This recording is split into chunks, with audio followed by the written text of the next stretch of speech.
উফরে বাবা, এত গরম, গরমে মানুষে বাইরে যায়নি, এত গরম তাও যাই যায়।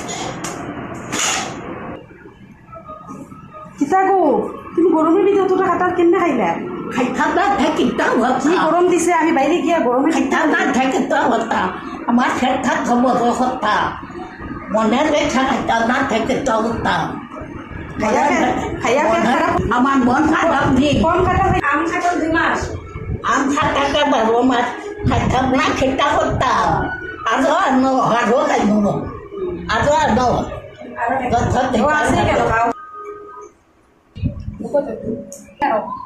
দাও দাও দাও প্রত্যেক হাটর খাইয়া আমার মুখের হনক লাইছে জিপা সাদাছে জিপা সাদা খাই গো একটু কইতাম নি গো তোমার সামনে, বউ না বউ ওই আর আম খাইদাই গরম লাগছে, খাটর খাইদাই খাটর খাইদাই না না, আমি না, আমি গরমও কাটব না। না খাইলে খাটর খাইলে গরম খাব তোমরা কাটল খাইলে গরম না, আমি কাটল খাইলে ফ্লেট দিতে তোমরা লাগে। শিখছো না খাটর খাওয়া খাই গরমও কাটল খাইলে ডাক্তার ভাই মনে বলছেন বুড়ি মাই তুমি যে আমার কাটা খাই ফ্লেট হইতে লাগবো। ডাক্তার ডাক্তার না লবণ না চানা গর লবণ না একটা দিচ্ছি খাই যাচ্ছে তোমার খালে গান শোনায়